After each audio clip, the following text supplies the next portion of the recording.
The Green Bay Packers have tried their damnedest to fix the special teams, but with Rich Bisaccia now stepping down, Green Bay is once again searching for answers.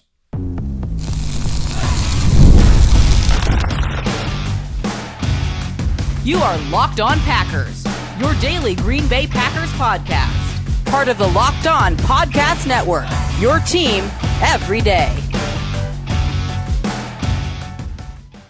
You are Locked On Packers, part of the Locked On Podcast Network, your team every day. I'm Peter Bukowski, and I cover the Packers for The Leap, a newsletter I would love for you to subscribe to. Subscribe to the podcast wherever you get podcasts, iTunes, Spotify, Google, wherever you get podcasts, you'll find Locked On Packers, the number one Packers podcast on the internet, and the show for fans who know what happened, they want to know why and how, thanks to everyone who makes Locked On Packers their first listen every day.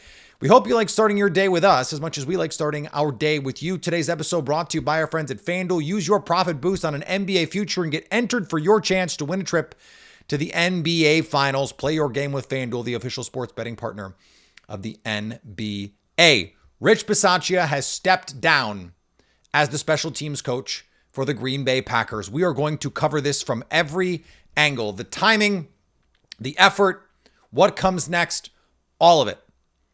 And the thing that I have heard, and something my pal Brandon Snide said on the Squad Show, but I've heard this elsewhere, is this is not going to change. We had Justice Mosqueda on the show a couple months ago. This has been his hobby horse.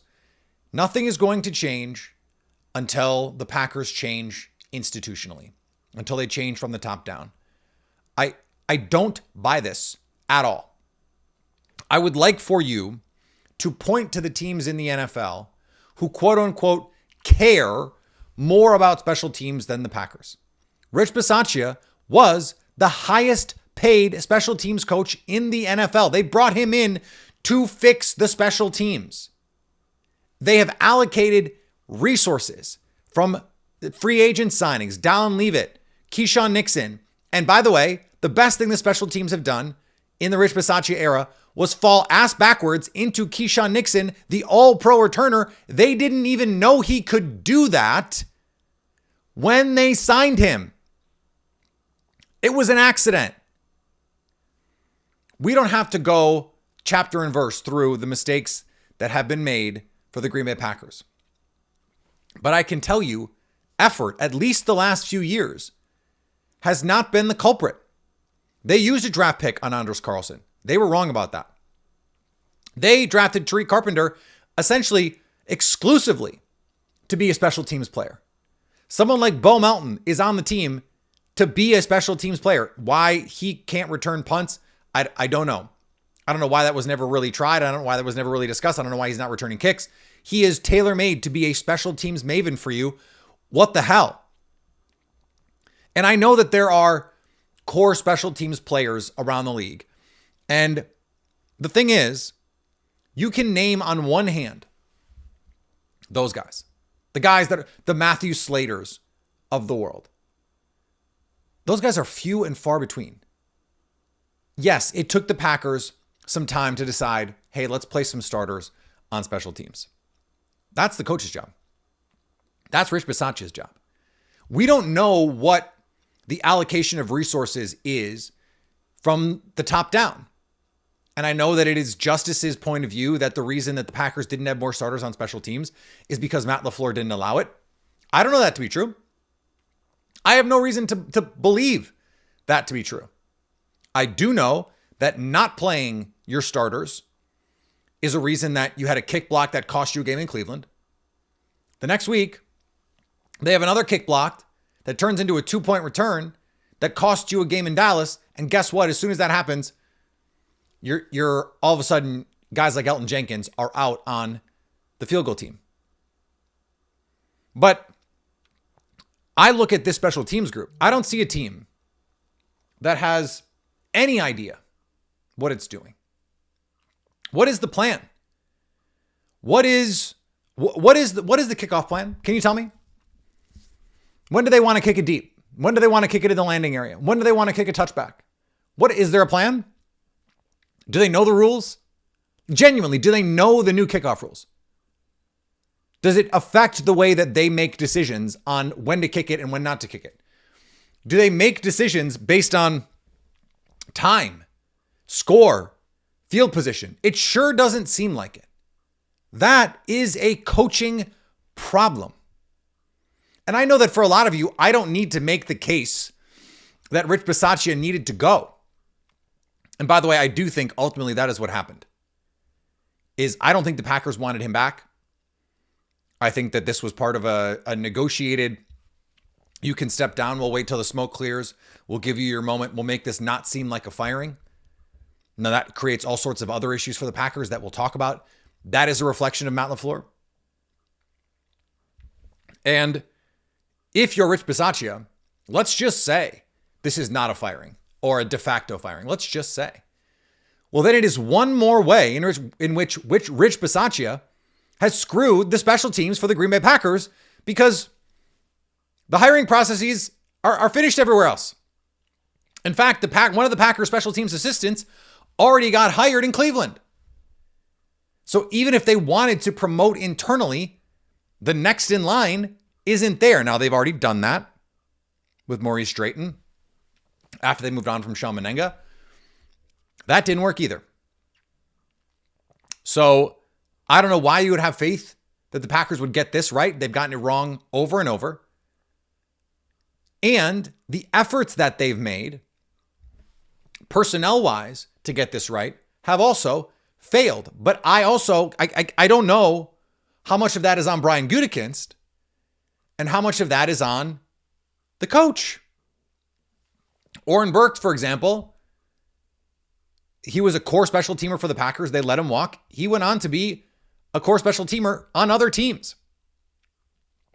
Could they have, paid to keep a backup linebacker and a core special teamer? Yeah, sure they could have. They believe, and I think rightly, by the way, you draft someone like Tyron Hopper, he needs to be an impact special teamer for you. You draft Evan Williams. Now, I know he ended up having to play for them. He's got to be a core special teamer for you right away. I think very clearly to me, this was a coaching problem. And if it is the case that Matt LaFleur was holding back Rich Bisaccia from playing his best players on special teams, especially on things like field goal protect, that is a problem with your head coach. But if you're the assistant head coach, which Rich Bisaccia was, then isn't the whole point of having Rich Bisaccia be the assistant head coach that he can go to the actual head coach and say, dude, we need the guys. We need the bodies. Right? That's why you do that. So I can't even put this on Matt LaFleur, because the whole point of creating the structure that you did is so that you have every resource imaginable. They gave Rich Bisaccia every resource imaginable. Now,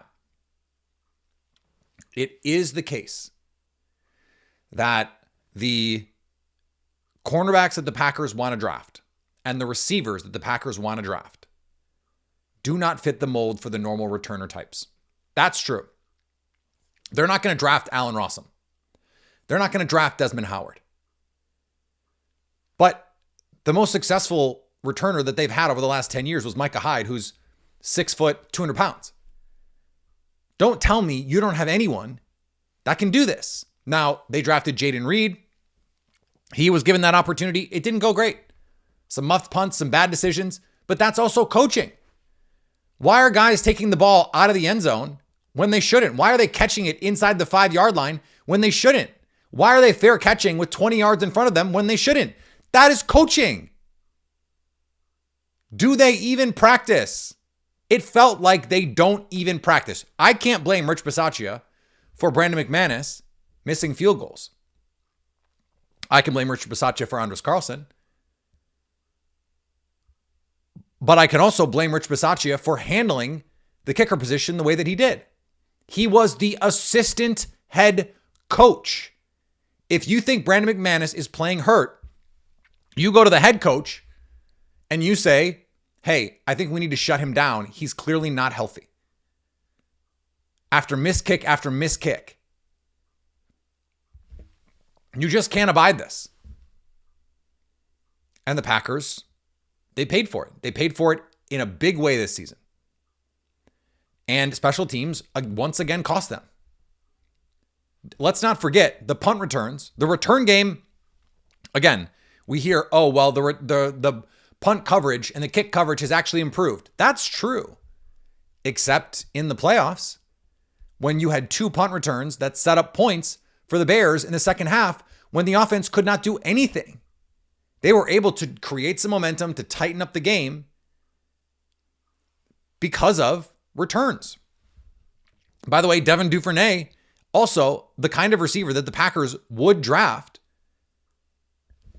Pretty good returner.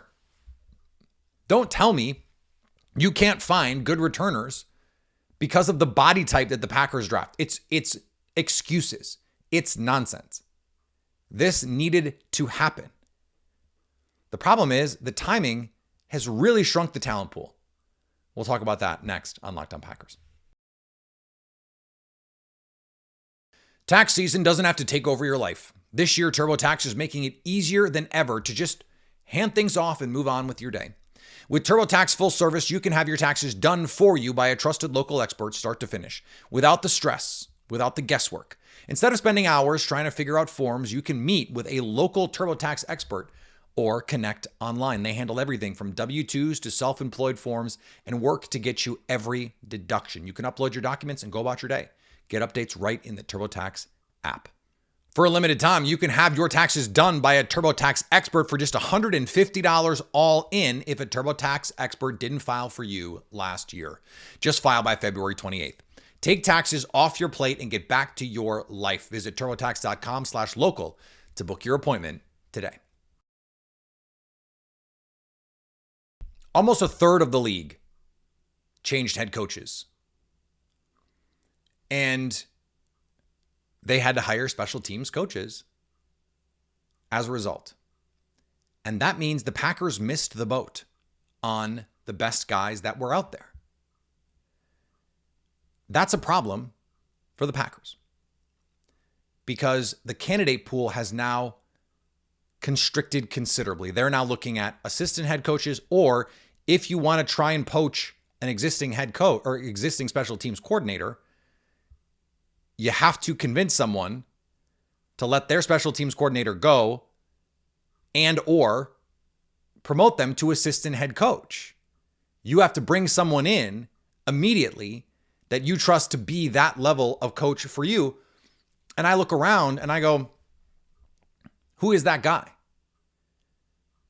Like the Dave Taubes of the world. Those guys have, number one, aged out. And number two, someone like Bones Fossil in Tennessee, well, he's already the assistant head coach. They already gave him a little bit of promotion to keep him in Tennessee. So you don't have a lot of options at this point. And I don't know if you guys know this. The Packers have struggled to have a good coach. So if you're going to reduce the talent pool, now it is now even harder to find the right guy to replace Rich Bisaccia. So let's just think about the things that you would want, the traits that you would want, the same way we would for a defensive coordinator or an offensive coordinator. What you would want is someone who is a forward thinker. When it comes to special teams, it is no different than offense or defense. It is why in hiring Rich Bisaccia, when you hire a rah-rah coach, and that's what he was. I talked to someone who was on staff with him in Tampa Bay. And by the way, Jeff Jagosinski, who's on our squad show, I'll just say he was never that impressed with Rich Bisaccia. And I'll leave it at that. You go listen to the squad show, you can hear Coach's comments. Has never really thought that highly of Rich Bisaccia, but a fellow head coach or a fellow coach versus the players is a different story. I will say a lot of the players loved Rich Bisaccia. Even Aaron Rodgers said, hey, I'll vouch for Rich Bisaccia. It's really great that he's a great guy, genuinely. And if you're a head coach, it matters because you got to spend 70, 80 hours a week with these guys. So you want someone that you want to be in the room with, but they have to give you more value than that. You want a mascot? Get a dog. You need someone who can coach. You need someone who can fix problems. You need someone who can evaluate talent, who can see rule changes and say, hey, I've got a plan for that. Let's try this. There were teams out there doing interesting things with the new kickoff rules. Trying things. Were the Packers? No. You need to have the same way you want innovation on offense, the same way you want adaptability, you want malleability, you want progressive thinking, you want someone who's forward looking. That's not what the Packers have had in Green Bay for a long, long, long time. And it is true that in the Mike McCarthy era, the Ted Thompson era, they kind of just punted on special teams. They had Mason Crosby. The Packers have one of the best punters in the NFL. Brandon McManus has not been a great kicker. He was very good in 2024. He was not very good in 2025. He was also hurt in 2025, but he's an older player. I mean, how much are you going to get there? A coach is not going to change that, really. But you're going to need a special teams coach eventually because you have an older kicker who's going to have to identify talent. So the talent identification is also an important piece in all of this. It would be nice to have a coach who can see talent, not just kicking talent, but special teams talent. And if you're Matt LaFleur, you have to be in a position where you're going to empower this guy, give him all the resources he needs. Say straight up, you want to play starters on special teams, you can play starters on special teams. Again, we don't know if that wasn't happening, but it needs to be made clear to whoever you hire that is part of the deal, that the Packers care about special teams. The problem is the Rams, for example, they botch a season of special teams, and within 24 hours of their season ending, fire their special teams coordinator. The Packers could have done that. They didn't.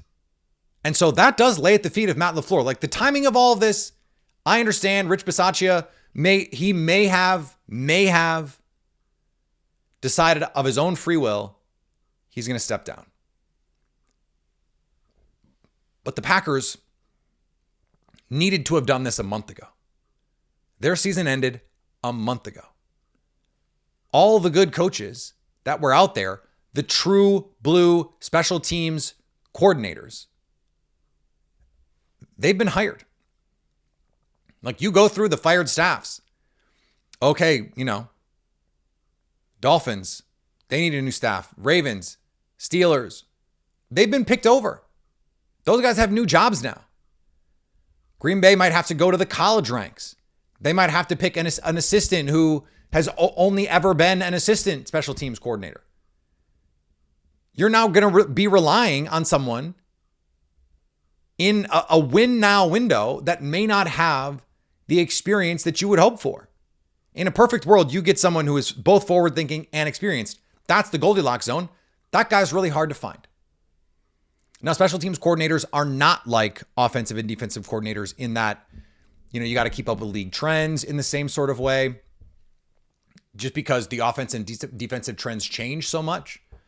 Like ultimately, field goal protect is field goal protect. There's not that much to do there. But think about the Bears fake punt return that they got the Packers twice on in the last 20 years. The Packers would never do that. There have been times when they needed a big kick return and it was just, hey, Keyshawn Nixon, go figure it out.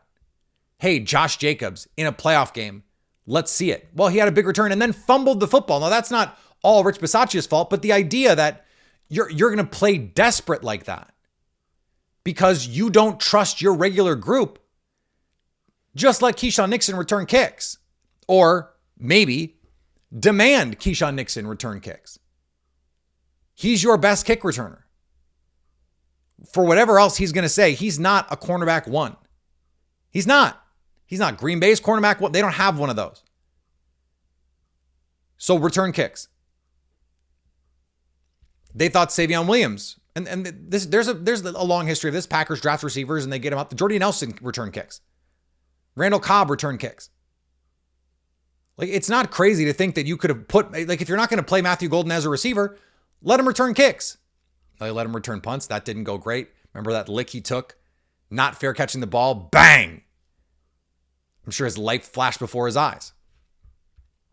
You have to have a coach who can see, okay, these are the characteristics. These are the traits that I want in these players.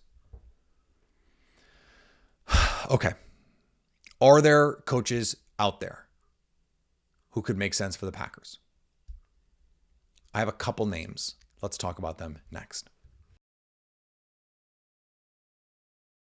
Ever wanted to experience the NBA Finals live and in person? FanDuel is giving you the chance to turn that dream into reality with their NBA sweepstakes. Here's how it works. Use your profit boost on any NBA future, and you'll automatically be entered for a shot to win an NBA trip for two to the finals. That's right. Flights, tickets, the whole experience. If you're already looking at the board and thinking about which teams can make a deep run, this is the perfect time to lock it in. I love futures this time of year, whether it's picking a team to win the championship, grab a conference title. It adds that extra layer of excitement to every game down the stretch. And now, not only can your pick cash, but it could send you to the finals. Visit FanDuel.com to get started. Use your profit boost on an NBA future and get entered for a chance to win a trip to the NBA Finals. Play your game with FanDuel, the official sports betting partner of the NBA. All right, I went through and looked at the best special teams in the NFL over the last few years.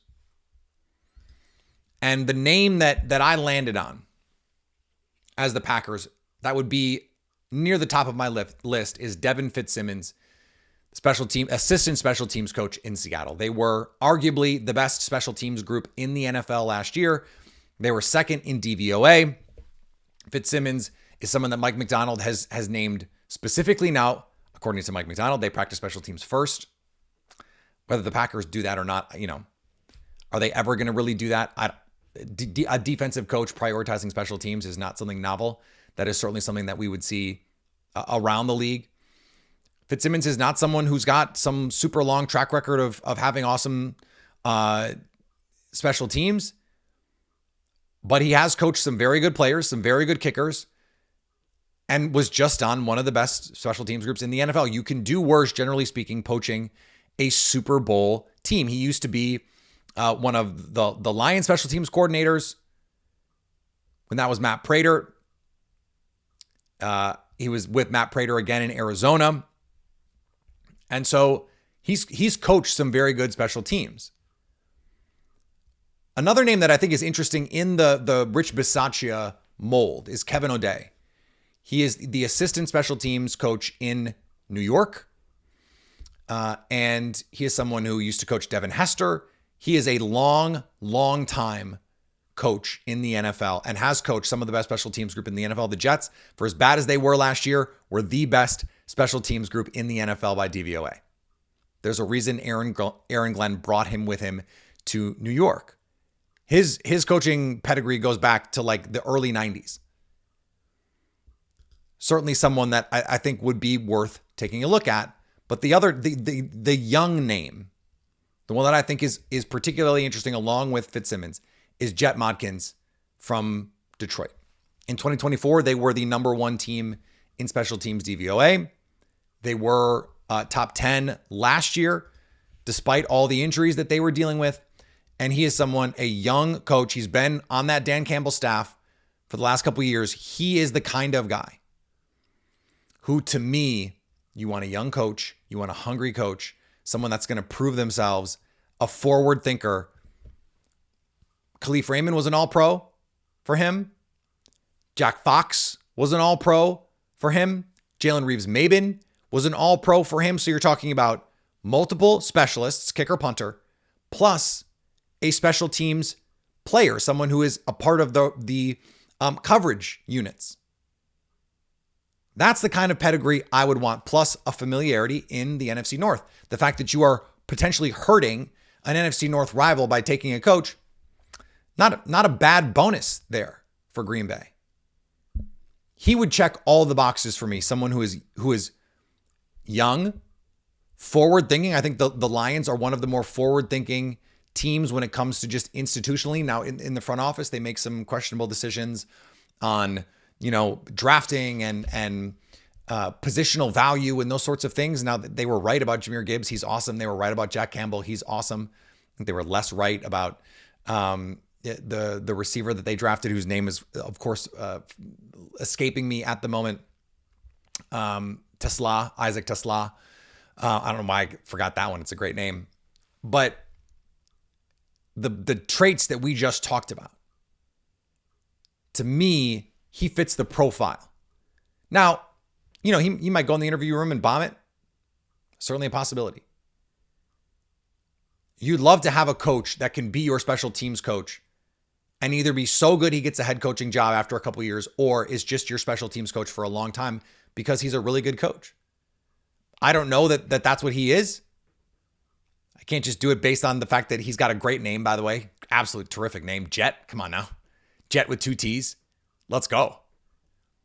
But he's been on a team that has had to take its lumps, that had to figure it out, that had to identify talent, that is constantly trying to find those little advantages.